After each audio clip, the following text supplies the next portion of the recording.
Ma belle-sœur jalouse a annoncé sa grossesse lors de ma fête d'anniversaire de mariage, mais m'a ensuite accusé d'avoir empoisonné sa nourriture. Le lendemain, il s'est avéré que c'était son petit ami. J'ai 30 ans, et je suis mariée à mon merveilleux mari Brian, 32 ans. Nous sommes ensemble depuis 7 ans, mariés depuis 5 ans, et la vie a été bonne, du moins jusqu'à récemment. Ma famille a toujours été un peu compliquée. Mes parents ont divorcé quand j'avais 10 ans.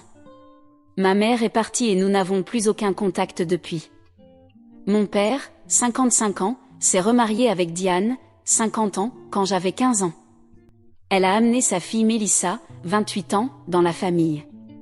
Nous n'avons jamais été proches, principalement parce que Mélissa a toujours été jalouse de moi. Elle n'aimait pas que j'aie une bonne relation avec mon père, qui m'a toujours favorisée, ce qui a aggravé les choses. Mélissa a toujours été un peu gâtée et se sentait privilégiée. Diane la cajole, et chaque fois qu'il y a eu une dispute ou un conflit, Diane prenait toujours le parti de Mélissa, quoi qu'il arrive. Mon père essaie de rester neutre, mais il est évident qu'il est plus proche de moi, ce qui a causé de nombreux problèmes au fil des ans, surtout parce que Mélissa semble avoir un complexe sur la façon dont notre père nous traite différemment. Pour compliquer les choses, j'ai un demi-frère, Peter, 14 ans, qui est l'enfant de Diane et de mon père. C'est un super garçon, mais la dynamique familiale est tout aussi compliquée. Mon père l'adore aussi, mais Mélissa a toujours l'impression d'être mise de côté, même si elle est adulte maintenant et qu'elle devrait être capable de gérer les choses de manière plus mature. Quoi qu'il en soit, je suis une femme d'affaires prospère, ce qui n'a fait que creuser le fossé entre Mélissa et moi. Elle a toujours été envieuse de ma carrière et de ma relation avec notre père. Elle travaille en tant qu'assistante en marketing de niveau inférieur et se plaint constamment que la vie n'est pas juste, qu'elle n'a pas les mêmes opportunités, etc. J'ai essayé de la soutenir, mais c'est difficile quand elle est toujours aussi négative et cherche des moyens de me rabaisser. Récemment, elle a commencé à sortir avec James, 35 ans, qui semble être un gars bien, mais maintenant je remets tout en question. Mélissa et moi ne nous sommes jamais vraiment entendus, même quand nous étions plus jeunes. Je suppose que ce n'est pas inhabituel pour des demi-sœurs d'avoir des tensions, mais la nôtre semblait être à un autre niveau. Dès le début, il était clair que Mélissa me méprisait pour le lien que j'avais avec notre père. Je pense qu'elle m'a toujours vue comme une rivale, ce qui était frustrant, car je voulais sincèrement avoir une relation fraternelle avec elle. Mais avec le temps, il est devenu clair que cela n'arriverait pas. Le favoritisme de mon père n'a pas aidé, il a toujours été fier de mes réalisations et ne manquait jamais une occasion de les partager avec quiconque voulait écouter. Mélissa, en revanche, semblait être plus une déception à ses yeux, ce qui n'a fait que creuser le fossé entre nous. Chaque fois que quelque chose n'allait pas dans sa vie, elle trouvait un moyen de me blâmer ou de prétendre que j'avais une vie plus facile parce que notre père m'aimait plus. C'était épuisant, pour être honnête, et Diane a toujours été la plus grande supportrice de Mélissa, quoi qu'il arrive. Même lorsque Mélissa était clairement en tort, Diane la défendait.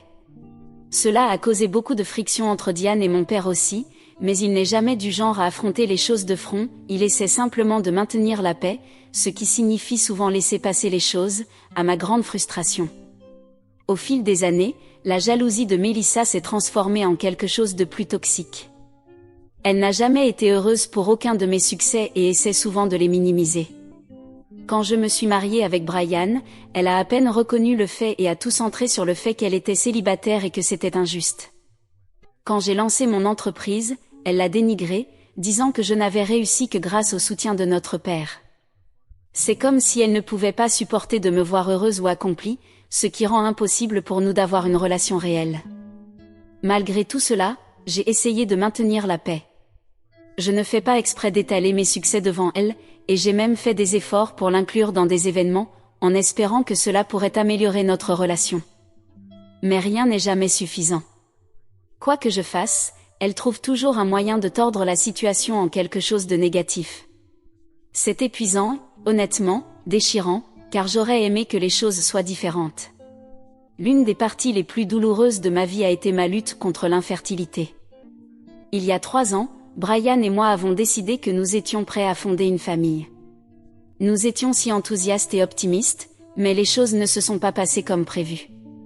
Après un an d'essais infructueux, nous sommes allés voir un spécialiste de la fertilité, et c'est alors que nous avons appris que j'avais une condition qui rendait la conception naturelle extrêmement difficile.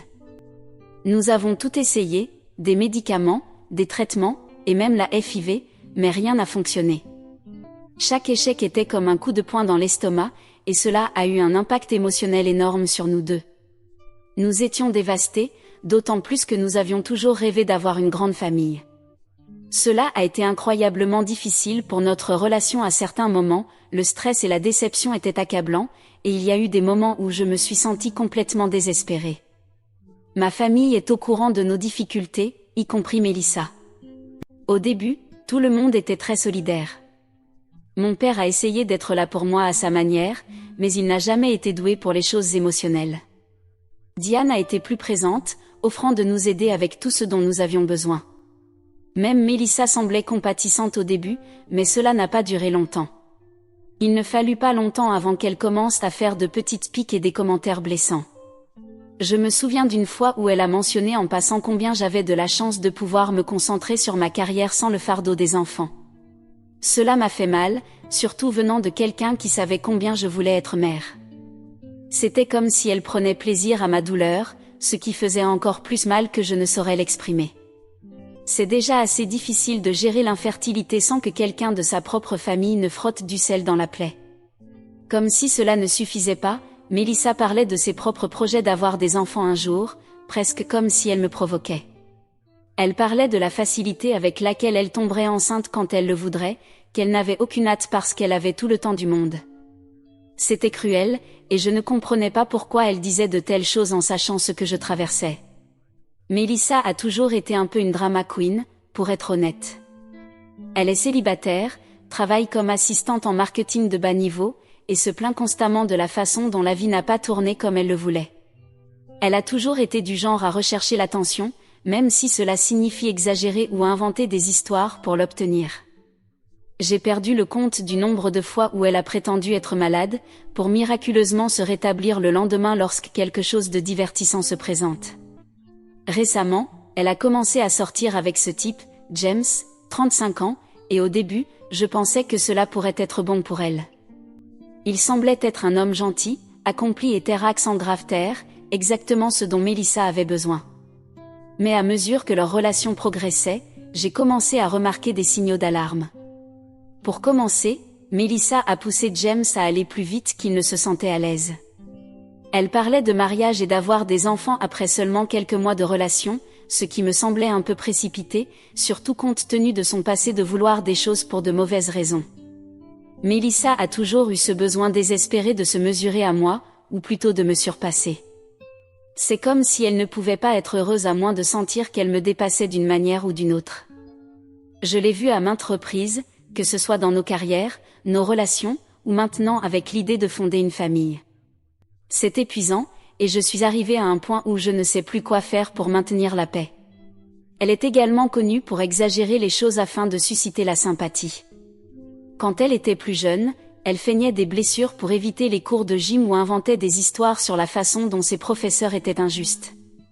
Il y avait toujours quelque chose, et maintenant, il semble que ce comportement se soit transféré à sa vie adulte. Elle parle constamment de la difficulté de son travail, de la façon dont elle n'est pas appréciée et de la façon dont tout le monde est contre elle.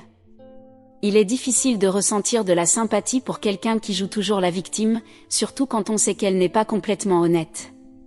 James semble être un homme bien, mais je m'inquiète qu'il se retrouve pris dans la toile de Mélissa. Il ne la connaît pas comme nous, et je crains qu'il ne voie les signaux d'alarme que lorsqu'il sera trop tard. Mais en même temps, ce n'est pas vraiment à moi d'interférer. J'espère simplement, pour son bien et pour celui de Mélissa, que les choses ne dégénèrent pas. Avançons jusqu'au week-end dernier. Brian et moi fêtions notre 5e anniversaire de mariage, et c'était aussi l'occasion d'annoncer l'expansion de mon entreprise. Nous avons décidé d'organiser un grand dîner, en invitant des membres de la famille proche, des amis et quelques associés d'affaires. Je voulais que ce soit une soirée spéciale, surtout après tout ce que Brian et moi avons traversé récemment. J'ai passé des semaines à planifier chaque détail, à choisir le menu parfait, à embaucher un service de restauration professionnel, et même à installer quelques caméras de vidéosurveillance discrètes pour des raisons de sécurité. Il y a eu quelques cambriolages dans le quartier récemment, donc je ne voulais pas prendre de risques. Tout était censé être parfait, et j'étais excitée de partager nos bonnes nouvelles avec tous ceux qui comptaient pour nous. Sur la liste des invités figuraient mon père, Diane, Melissa, Peter, et quelques-uns de nos amis et partenaires commerciaux les plus proches. J'étais un peu hésitante à inviter Melissa, vu notre histoire, mais je me suis dit que c'était la chose à faire. De plus, je pensais que cela pourrait être une opportunité pour enfin nous entendre, ne serait-ce que pour une soirée. À l'approche de la fête, je voulais que tout se passe bien et que tout le monde passe un bon moment. Brian et moi avons travaillé ensemble pour nous assurer que chaque détail était parfait. Les traiteurs sont arrivés tôt et nous avons dressé une belle table avec des fleurs et des bougies. J'ai même dépensé sans compter pour acheter du vin cher que je savais que nos invités adoreraient. Lorsque tout le monde est arrivé, il semblait que tout le travail acharné avait porté ses fruits. Nous avons commencé par du champagne et des amuse-bouches, et dans l'ensemble, tout le monde semblait s'amuser. Même Melissa était étrangement agréable, ce que j'ai pris comme un bon signe. J'ai commencé à me détendre et à vraiment profiter de la soirée, en pensant que peut-être, juste peut-être, les choses s'amélioraient. Tout se passait bien jusqu'au dessert. Les traiteurs ont apporté un magnifique gâteau, et nous étions sur le point de faire notre grande annonce à propos de l'expansion de l'entreprise lorsque Melissa s'est soudainement levée. Je pensais qu'elle allait porter un toast ou quelque chose du genre, mais au lieu de cela, elle a annoncé qu'elle avait une nouvelle à partager. Elle a regardé autour de la pièce avec un sourire satisfait et a dit « Je suis enceinte, de 3 mois. Je jure que vous auriez pu entendre une mouche voler. » Tout le monde était stupéfait, y compris son petit ami, James, qui semblait complètement pris de court. Il la regardait comme s'il ne pouvait pas croire ce qu'il venait d'entendre. Je ne peux même pas commencer à décrire le mélange d'émotions que j'ai ressenti à ce moment-là. Le choc, la douleur, la colère, tout m'a frappé en même temps. J'avais toujours rêvé de faire ce genre d'annonce moi-même, mais après tout ce que Brian et moi avons traversé avec l'infertilité, je savais que ce moment ne viendrait peut-être jamais. Et là, Melissa volait notre soirée pour annoncer sa nouvelle, sachant très bien les difficultés que j'avais traversées. Je pouvais voir les regards pleins de pitié de certains de nos invités, et cela m'a donné envie de disparaître. Mais au lieu de faire une scène, j'ai réussi à garder mon calme. J'ai mis un sourire sur mon visage et les félicité, même si je mourais à l'intérieur. Brian a serré ma main sous la table, ce qui m'a aidé à rester calme, mais je savais qu'il était aussi bouleversé que moi. Nous avions planifié cette soirée pour célébrer nos réussites, et maintenant elle s'était transformée en une célébration de la grossesse de Melissa. Après l'avoir félicitée, je me suis excusée et suis allée aux toilettes pour reprendre mes esprits. J'avais besoin d'un moment pour rassembler mes pensées et empêcher les larmes de couler. Cette soirée était censée être la nôtre, et elle nous l'avait complètement volée. Je ne pouvais pas comprendre pourquoi elle ferait quelque chose d'aussi égoïste, surtout en sachant ce que nous avions traversé. Mais en y réfléchissant, c'était typiquement Melissa, toujours avoir besoin d'être le centre de l'attention, quoi qu'il en coûte. Le lendemain matin, Brian et moi étions encore en train de digérer ce qui s'était passé. Nous avons essayé de nous concentrer sur les aspects positifs, comme les gentilles paroles que nous avions reçues de nos amis et la façon dont la nouvelle concernant l'expansion de l'entreprise avait été bien accueillie, mais c'était difficile de ne pas ressentir de frustration et de déception. Je ne m'attendais pas à entendre parler de Melissa de sitôt, mais alors que nous étions en train de nous asseoir pour prendre le petit déjeuner, il y a eu un coup violent à la porte. J'ai ouvert la porte pour trouver Melissa debout là, l'air furieux. Elle a poussé la porte et est entrée sans attendre, se dirigeant droit vers le salon. Avant même que je ne puisse lui demander ce qui se passait, elle a commencé à m'accuser d'avoir trafiqué la nourriture lors de la fête pour la rendre malade. Elle a prétendu qu'elle avait vomi toute la nuit et la matinée, et qu'elle était convaincue que je l'avais empoisonnée par jalousie de sa grossesse. J'étais complètement stupéfaite. Empoisonner la nourriture ? Je n'arrivais pas à croire ce que j'entendais. Je lui ai dit que c'était ridicule, que nous avions fait appel à un traiteur professionnel et qu'il n'y avait aucun moyen que la nourriture ait été altérée. Mais elle ne voulait pas écouter. Elle continuait à insister sur le fait que j'avais dû faire quelque chose, et elle a exigé de voir les enregistrements des caméras de vidéosurveillance pour prouver mon innocence. Brian est entré dans la pièce, essayant de la calmer, mais Melissa ne voulait rien entendre.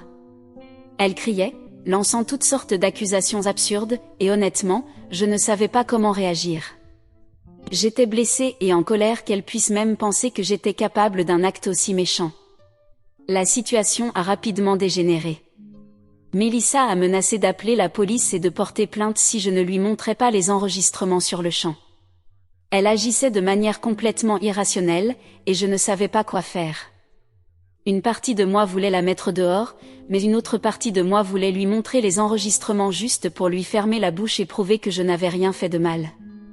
Brian a tenté de la raisonner, suggérant qu'elle souffrait peut-être simplement de nausées matinales, mais elle ne voulait rien savoir. Elle était convaincue que j'avais fait quelque chose pour saboter sa grossesse, et rien de ce que nous disions ne changerait son avis. Je me sentais comme si j'étais dans un cauchemar absurde et je voulais juste que cela se termine. Après quelques minutes de cris et d'accusations supplémentaires, j'ai finalement accepté de lui montrer les enregistrements des caméras de vidéosurveillance.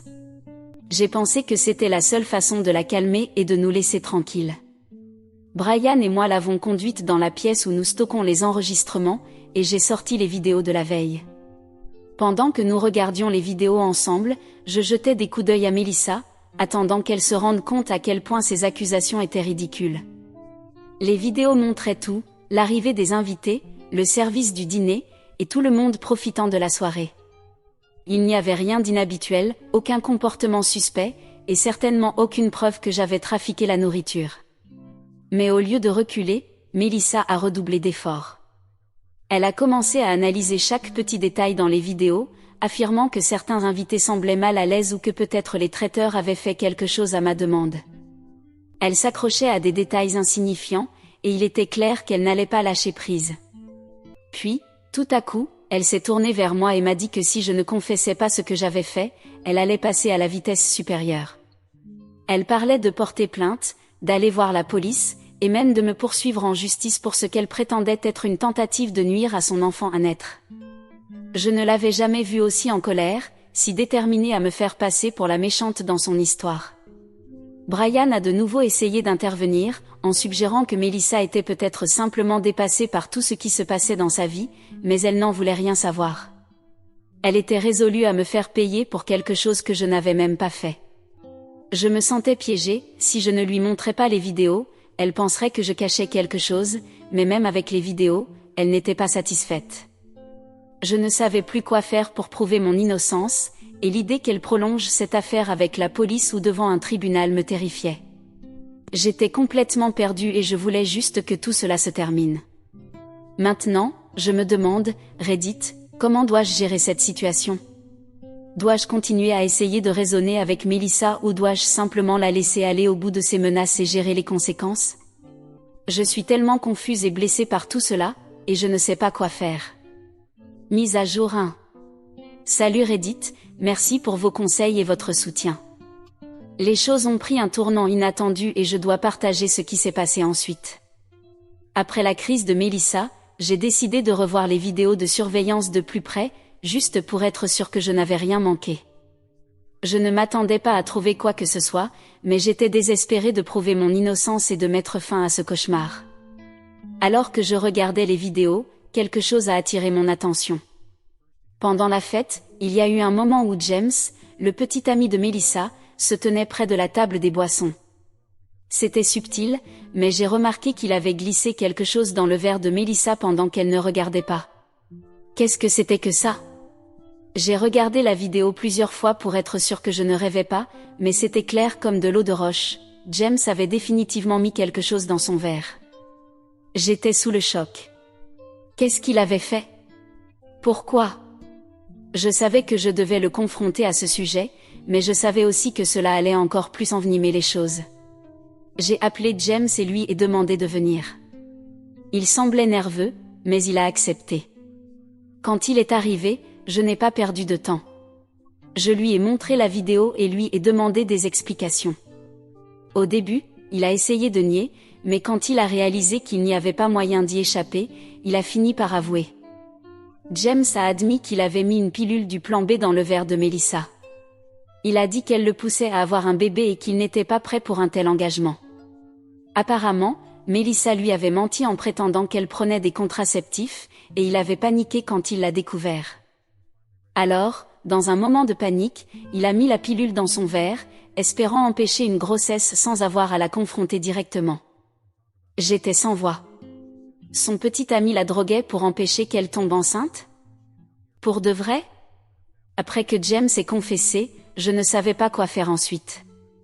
J'étais furieuse, dégoûtée, et honnêtement un peu effrayée par ce que cela signifierait pour tout le monde impliqué.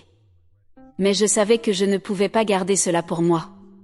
Melissa devait connaître la vérité, même si je savais que cela la dévasterait. Je l'ai appelée et lui ai demandé de venir. Quand elle est arrivée, elle était toujours en colère, probablement s'attendant à une autre confrontation à propos de la nourriture. Mais quand je lui ai dit ce que James avait fait, son visage est devenu livide. Elle n'a rien dit au début, juste fixé le sol en état de choc. Je lui ai montré la vidéo, et au début, elle a essayé de nier, disant que j'avais probablement manipulé la vidéo d'une manière ou d'une autre. Mais la preuve était là, et finalement, elle a dû faire face à la vérité. Quand elle a finalement compris, elle est passée du déni à la fureur. Elle a commencé à crier après James, l'insultant de tous les noms. C'était une véritable crise de nerfs, avec elle jetant des objets et l'accusant de lui avoir gâché la vie. Puis, au milieu de sa diatribe, elle a lâché une bombe encore plus choquante. Elle a avoué qu'elle avait menti sur sa grossesse.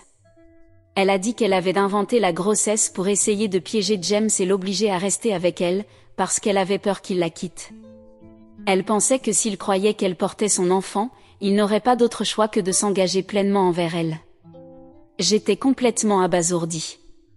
J'avais cru qu'elle était réellement enceinte et qu'elle avait fait cette annonce à ma fête par besoin de se faire remarquer, mais tout cela était un mensonge, une tentative désespérée et pathétique de manipuler James. Et maintenant, son mensonge lui explosait en plein visage de la pire manière possible. Puis, Melissa s'est retournée contre moi, me blâmant pour avoir tout gâché. Elle a dit que si je n'avais pas montré la vidéo, elle aurait pu continuer à mentir et tout aurait été parfait. Je ne pouvais pas y croire. Elle essayait encore de tout ordre pour me faire passer pour la méchante, même après tout ce qu'elle avait fait. Comme si cela ne pouvait pas empirer, mon père et Diane sont arrivés en plein milieu de ce chaos.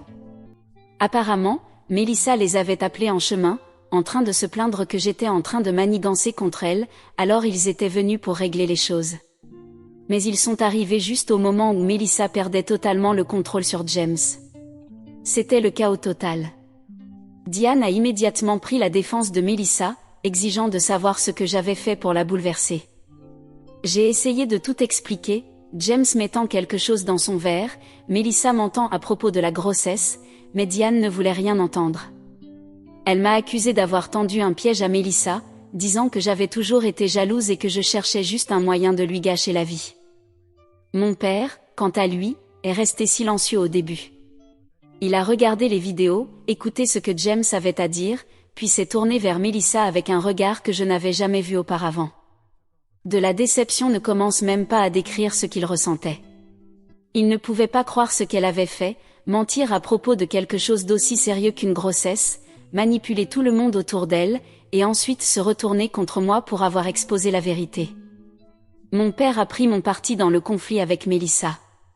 Il lui a dit que ce qu'elle avait fait était impardonnable et qu'elle devait assumer la responsabilité de ses actes. Melissa, bien sûr, n'a pas bien pris cela. Elle a commencé à pleurer, disant que personne ne la soutenait, qu'elle était toujours la coupable alors que moi, j'étais traitée comme l'enfant doré.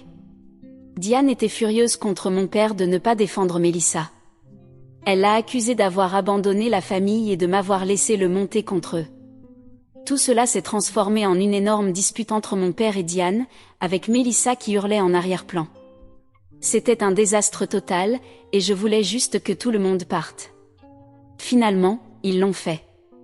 Mon père a dit à Melissa et Diane de rentrer à la maison et de se calmer, et elles sont parties, Melissa toujours en pleurs et Diane me regardant comme si j'étais le diable. Je me sentais complètement épuisée.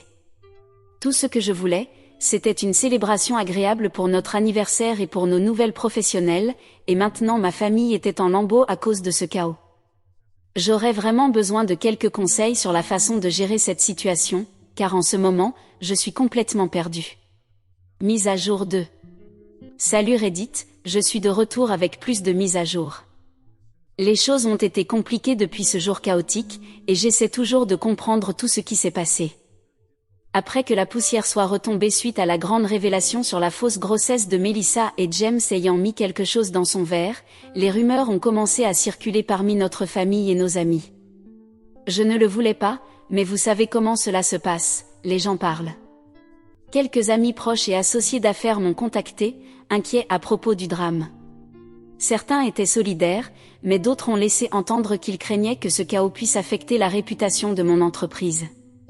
Je suppose que c'est compréhensible, personne ne veut être associé à un scandale, surtout quand cela implique des accusations aussi graves que d'avoir trafiqué des boissons et menti à propos d'une grossesse. Je les ai rassurés en leur disant que tout était sous contrôle, mais à l'intérieur, j'étais terrifiée. La dernière chose dont j'avais besoin, c'était que ce drame déborde sur ma vie professionnelle. Quant à Melissa, sa réputation a pris un coup considérable. Les gens qui étaient à la fête, en particulier ceux qui ont entendu son annonce en personne, remettent maintenant tout en question à son sujet. Certains amis en commun ont pris leur distance, et elle évite les réseaux sociaux, ce qui est inhabituel pour elle. D'habitude, elle adore attirer l'attention, mais maintenant, elle semble s'être cachée.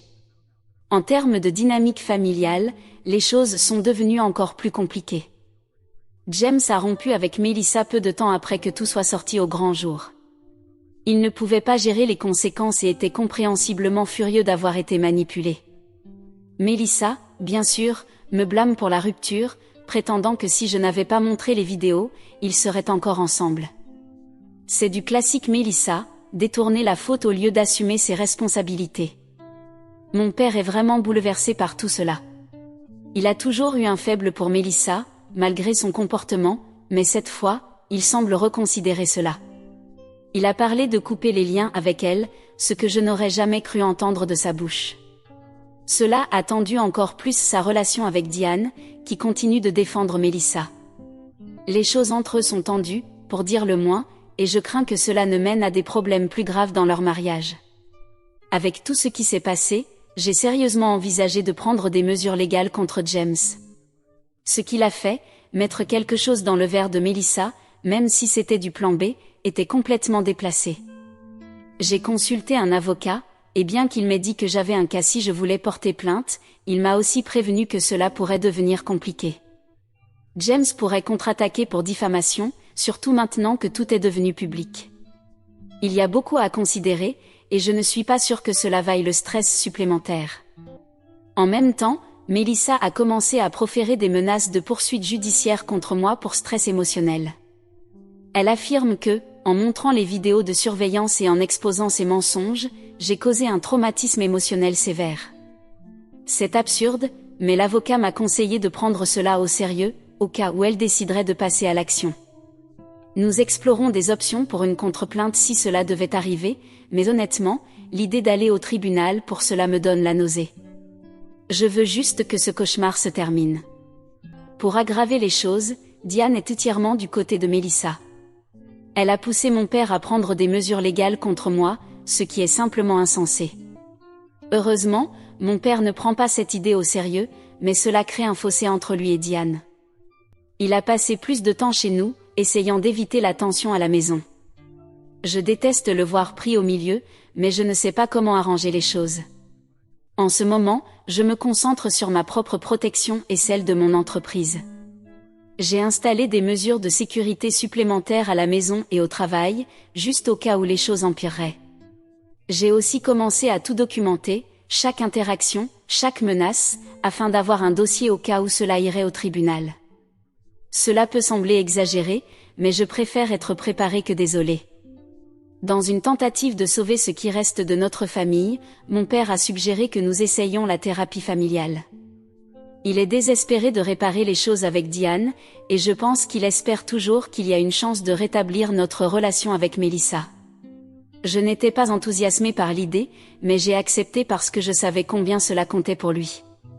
Diane a accepté à contre-séure également, mais Melissa a catégoriquement refusé au début. Après un peu de persuasion, elle a finalement accepté de participer à une séance, juste pour entendre ce que tout le monde avait à dire, comme elle l'a dit. La séance a été, sans surprise, un désastre. Le thérapeute a essayé de faire la médiation, mais Mélissa était hostile dès le début.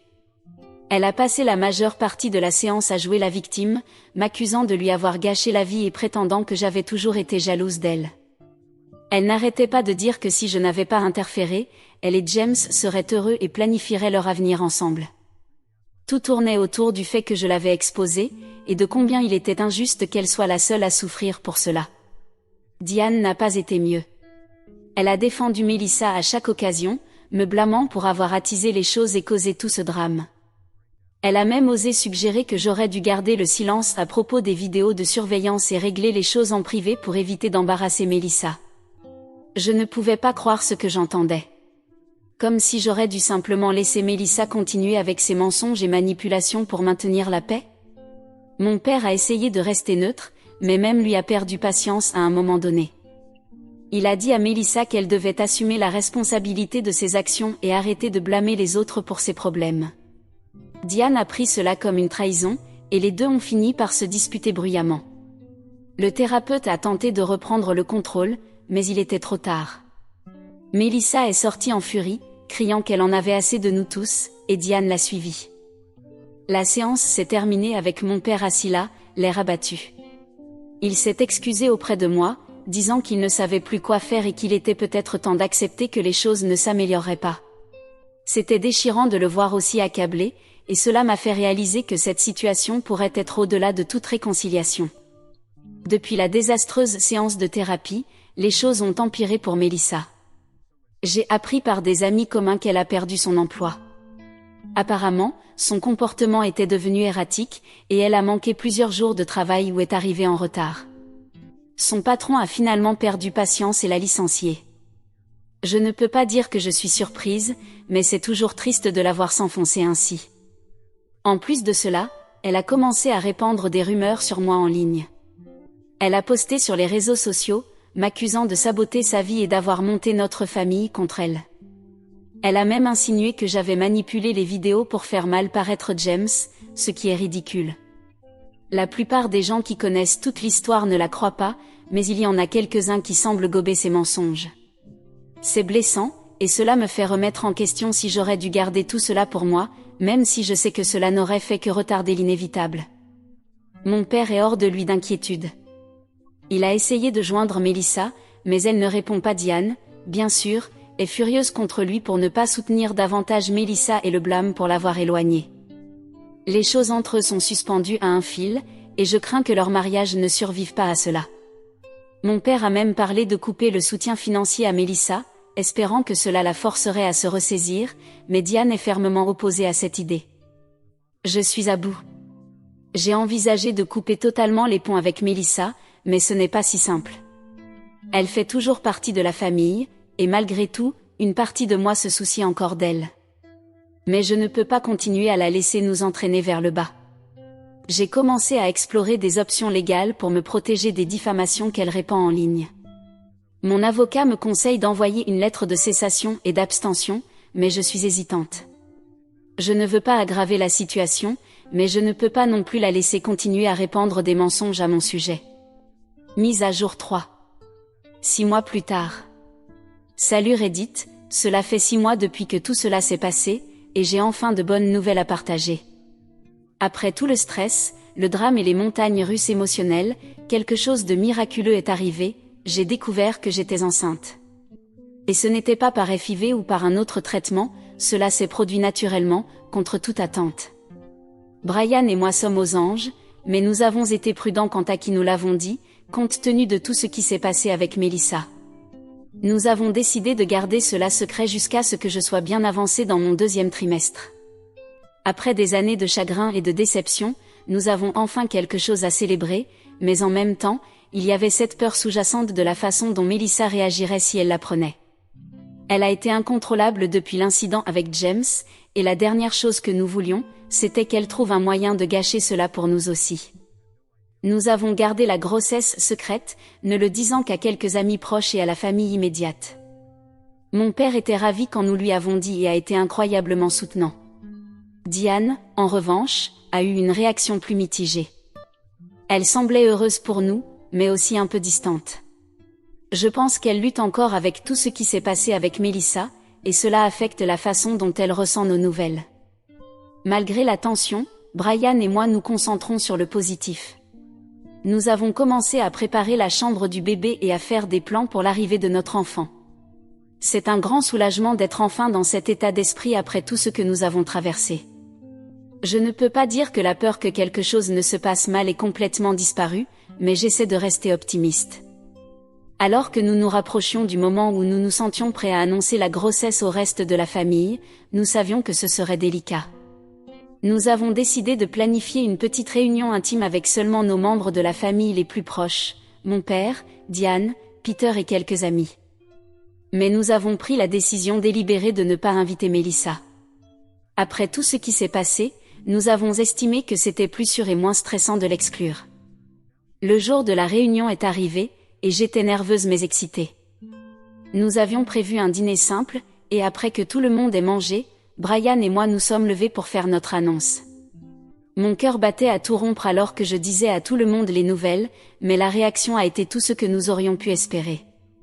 Mon père était aux anges, se levant pour nous serrer dans ses bras, et Peter était ravi à l'idée de devenir oncle. Même Diane, malgré sa récente distance, a souri et nous a félicités, bien que je pouvais voir qu'elle se retenait un peu. Après l'excitation initiale, il y a eu un moment de malaise lorsque Diane a demandé si nous avions informé Melissa. Je pouvais voir la tension dans la pièce alors que tout le monde attendait ma réponse. J'ai expliqué que nous ne lui avions pas encore dit, et que nous ne savions pas comment gérer cela compte tenu de tout ce qui s'était passé. Mon père a hoché la tête en signe de compréhension, mais Diane semblait conflictuelle. Je pense qu'elle voulait suggérer que nous invitions Melissa, mais elle s'est retenue, probablement en sentant que ce n'était pas le bon moment. Nous avons terminé la soirée sur une note positive, avec tout le monde portant un toast à la nouvelle addition à la famille. Cela semblait être un tournant, comme si peut-être, juste peut-être, nous étions enfin en train de dépasser toute la douleur et le drame. Le lendemain, les nouvelles ont commencé à se répandre. Nous n'avions encore rien posté sur les réseaux sociaux, mais le bouche à oreille circule vite dans notre famille. Il n'a pas fallu longtemps avant que je commence à recevoir des messages d'amis et de membres de la famille, tous nous félicitant. J'essayais de profiter de la positivité, de me concentrer sur la joie du moment, mais je savais que ce n'était qu'une question de temps avant que Melissa ne la prenne. Bien sûr, ce soir-là, j'ai reçu un appel de mon père. Il avait l'air nerveux et m'a dit que Melissa avait entendu parler de la grossesse par des amis communs. Selon lui, elle était furieuse, indignée que nous ne lui ayons pas dit directement et qu'elle ait dû l'apprendre par quelqu'un d'autre. Il m'a prévenu qu'elle pourrait se présenter à notre maison, et il avait raison. Comme mon père l'avait averti, Melissa s'est présentée chez nous cette nuit-là. Brian et moi étions en train de nous détendre après la journée, profitant d'un moment tranquille ensemble, quand nous avons entendu frapper violemment à la porte. Je savais que c'était elle avant même d'ouvrir la porte. Quand je l'ai laissée entrer, Melissa semblait furieuse, presque déséquilibrée. Elle n'a pas perdu de temps et a commencé à se lancer dans une tirade. Elle m'a accusé de l'avoir délibérément exclue de l'annonce et a dit que c'était clair que j'essayais de l'effacer de la famille. Elle a continué à parler de combien c'était injuste, comment elle avait traversé tant de choses, et comment je lui avais jeté ma grossesse à la figure. J'ai essayé de rester calme et d'expliquer que nous avions gardé la grossesse secrète pour une raison, et que nous avions prévu de lui dire quand nous serions prêts, mais elle ne voulait rien entendre. Elle continuait d'insister sur le fait que j'avais fait cela pour la blesser, pour me venger d'elle pour tout ce qui s'était passé avec James. C'était comme si elle réécrivait l'histoire pour se peindre en victime, ce qui, malheureusement, n'est pas nouveau. La conversation s'est rapidement transformée en dispute. Elle a exigé d'être impliquée dans la vie du bébé, affirmant qu'elle avait le droit d'être présente en tant que tante de l'enfant. Mais compte tenu de tout ce qui s'est passé, Brian et moi avions déjà décidé de fixer des limites strictes. Nous lui avons dit que, bien que nous ne la couperions pas totalement de nos vies, nous avions besoin d'espace et de temps pour nous concentrer sur notre nouvelle famille sans le drame constant. C'est à ce moment-là qu'elle a complètement perdu le contrôle. Melissa a commencé à crier que nous essayions de lui enlever la seule famille qui lui restait, que nous l'isolions, et que si nous ne la laissions pas participer, elle rendrait nos vies infernales. Brian est intervenu, lui disant qu'elle devait partir et que si elle continuait à nous menacer, nous envisagerions d'obtenir une ordonnance restrictive. Elle est sortie furieuse, claquant la porte en partant. Je ne pouvais pas croire que nous en étions arrivés à ce point, devoir menacer d'une action en justice contre ma propre demi-sœur juste pour protéger la paix de ma famille. Après l'explosion de Melissa, Brian et moi savions que nous devions prendre des décisions difficiles. Nous avons appelé mon père et lui avons expliqué ce qui s'était passé. Il n'était pas surpris, mais je pouvais entendre à quel point il était profondément attristé par toute cette situation. Il a toujours essayé de maintenir la famille unie, mais même lui a admis que cette fois, les choses étaient allées trop loin. Mon père a pleinement soutenu notre décision de fixer des limites avec Melissa. Il a même suggéré que nous envisagions de couper les ponts avec elle pendant un certain temps, jusqu'à ce qu'elle obtienne l'aide dont elle a manifestement besoin. Diane, cependant, était d'un autre avis. Lorsqu'elle a appris ce qui s'était passé, elle m'a appelé, visiblement bouleversée. Elle m'a supplié de reconsidérer, disant que Melissa traversait juste une période difficile et que la couper de nos vies ne ferait qu'empirer les choses. J'ai essayé d'expliquer que nous ne la coupions pas complètement, mais que nous fixions des limites pour notre propre tranquillité d'esprit, mais Diane ne semblait pas comprendre. Elle n'arrêtait pas de répéter que la famille devait rester unie quoi qu'il arrive, mais je pense qu'elle est dans le déni à propos de l'ampleur des dégâts causés par le comportement de Melissa. Au final, Brian et moi avons décidé d'aller de l'avant avec notre plan. Nous limitons au maximum les contacts avec Melissa, et nous ne l'impliquons dans nos vies que lorsque c'est absolument nécessaire. Nous avons également installé davantage de mesures de sécurité à la maison, au cas où elle tenterait à nouveau quelque chose de fou. Ce n'est pas ainsi que je voulais que les choses se passent, mais je dois donner la priorité à la sécurité et au bien-être de ma famille en pleine croissance. Quant à mon père et Diane, leur relation est devenue encore plus tendue. Mon père a passé plus de temps hors de la maison, restant chez des amis ou venant chez nous. Diane essaie toujours de maintenir les apparences, mais je peux voir que le stress l'affecte aussi. Je ne sais pas ce qui va leur arriver, mais j'espère qu'ils trouveront un moyen de surmonter cela sans que tout ne s'effondre. Pour l'instant, je me concentre sur ma grossesse et sur la préparation de l'arrivée du bébé. J'essaie de rester positive et de garder le drame à distance, mais c'est difficile quand on a l'impression que tout ne tient qu'à un fil. Je veux juste profiter de ce moment et ne pas avoir à m'inquiéter de la prochaine crise familiale qui pourrait survenir. Mise à jour 4. 1 an plus tard. Salut Reddit, cela fait 1 an depuis ma dernière mise à jour, et je suis heureuse de vous annoncer que la vie a pris un tournant très positif. Brian et moi avons accueilli une petite fille en pleine santé il y a quelques mois. Nous l'avons appelée Emily, et elle est absolument parfaite. L'accouchement s'est bien passé, et tant Emily que moi étions en bonne santé, ce qui a été un grand soulagement, compte tenu de tout le stress que j'avais pendant ma grossesse. Brian est un père incroyable. Il est complètement fou d'Emily, et il est très impliqué dans tout, des changements de couche au tété nocturne.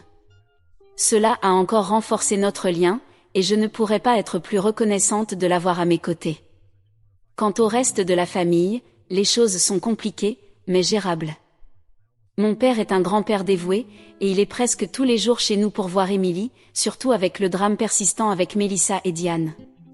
Diane, à son crédit, fait des efforts pour être plus impliquée, bien qu'il y ait encore un peu de tension entre nous.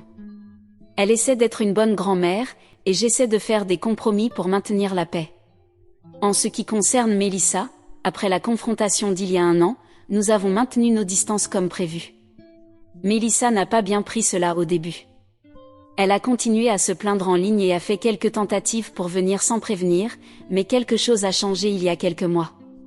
Diane a convaincu Melissa de commencer une thérapie, et étonnamment, elle a accepté. Je ne m'attendais pas à grand-chose, mais il semble que Melissa commence enfin à faire des progrès. D'après mon père, Melissa va régulièrement en thérapie et a même commencé à reconnaître certains de ses comportements passés. Elle m'a contacté il y a quelques semaines, non pas pour me blâmer ou m'accuser, mais pour s'excuser sincèrement. C'était un court message, mais il semblait sincère. Elle a admis qu'elle avait agi par douleur et jalousie, et qu'elle travaillait sur elle-même. Elle n'a pas demandé de pardon, mais elle a dit qu'elle espérait que, peut-être un jour, nous pourrions avoir une relation, même si cela prendrait du temps. J'étais prudente en répondant, mais j'ai finalement envoyé une réponse brève, reconnaissant son message et disant que j'appréciais qu'elle ait pris la peine de me contacter. Je lui ai dit que j'étais ouverte à la possibilité de reconstruire notre relation, mais que cela devrait se faire lentement et à mes conditions. Jusqu'à présent, elle a respecté cela, ce qui est plus que ce à quoi je m'attendais. Mélissa a également trouvé un nouvel emploi et semble aller mieux dans l'ensemble. Elle n'est pas redevenue celle qu'elle était autrefois, mais elle montre des signes de maturité que, honnêtement, je ne pensais jamais voir.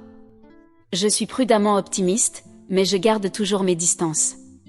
La confiance ne se reconstruira pas du jour au lendemain, et je ne suis pas prête à la laisser revenir complètement dans ma vie, mais j'espère que cela pourrait être le début de quelque chose de positif. Je suppose que c'est tout. Merci à tous pour le soutien et les conseils tout au long de l'année passée. Cela a été un véritable parcours du combattant, mais je suis reconnaissante d'avoir eu un endroit où partager tout cela. Je continuerai à vous tenir au courant si quelque chose de significatif se produit, mais pour l'instant, je suis juste impatiente de profiter de la vie avec ma petite famille et de voir ce que l'avenir nous réserve.